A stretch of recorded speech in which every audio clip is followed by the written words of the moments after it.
Well, we're finally getting around to posting another video. Keegan's laughing, so of course I'm laughing. I've done a bunch of work on the car. I just haven't got around to doing the video, and I meant to get this done. So anyway, the things that we've done, we've mounted the aluminum so that we could get the struts on for the hood. This is one of the top piece right here is 1.5 inches, and it's 16 gauge aluminum, and it wraps around, so it goes 1.5 inches down, 1.5 inches over.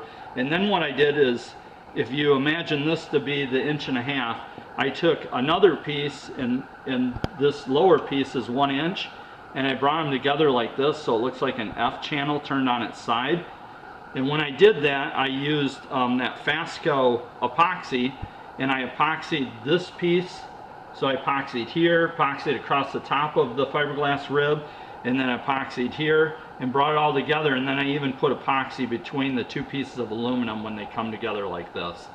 And then I C-clamped these, and then once it was cured, if you look over here, you can see from this angle, you can see the button head screws that go through there. Those are actually 1032 stainless button heads, and then they have a lock nut on the other side. So there's actually lock nuts down in here that are kind of hard to see. While I was fitting it up, I stuck it on the mill once I knew what the gap had to be, and I clamped the aluminum together and I slotted it so I could just slide the ball, what are they called? The ball ends that the struts mount to, so I could just slide that down through there. And that's also 1032 screws that go through there and sandwich all this. So that took care of that, and then of course you can see the top mount, the stud mount.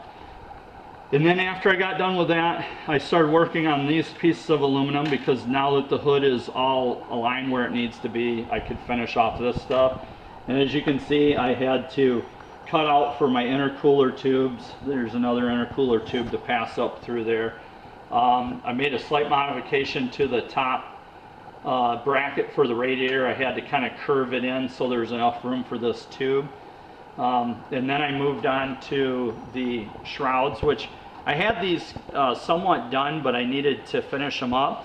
And what I ended up doing is there was actually this piece comes up here and it's bent and comes out like this. And to me, the whole reason for that bend was to strengthen this rib, but it actually put the bulb seal in the wrong spot, in my opinion.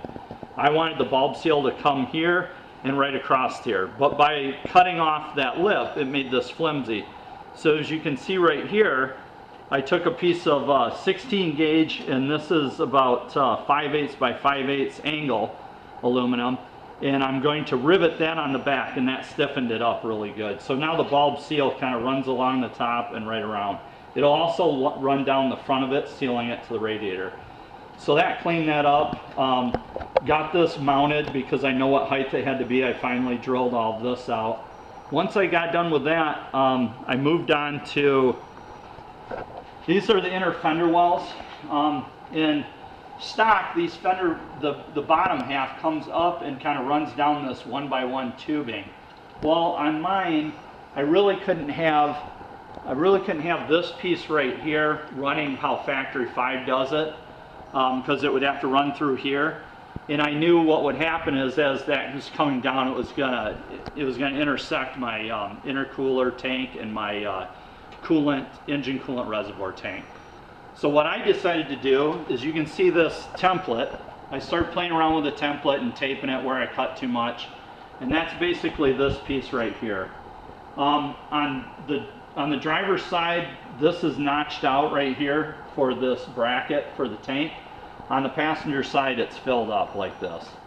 But this is basically what I did, and then I TIG welded along this area right here. So now my bulb seal will come along here and then up across here. And then I modified, if you come down here, Keegan, and look up, I modified it right in here. You zoom out.